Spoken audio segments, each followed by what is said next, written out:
This is solid here. This is solid cinder block. This here,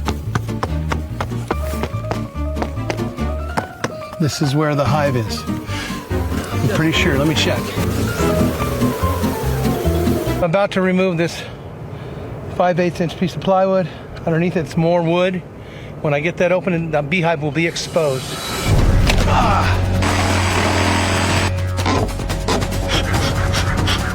Still a little bit more cutting to do. You want me to open this up now? It's time for the truth. This piece of plywood's gonna come off. It should expose most of the beehive. Let's see what we got. Here we go.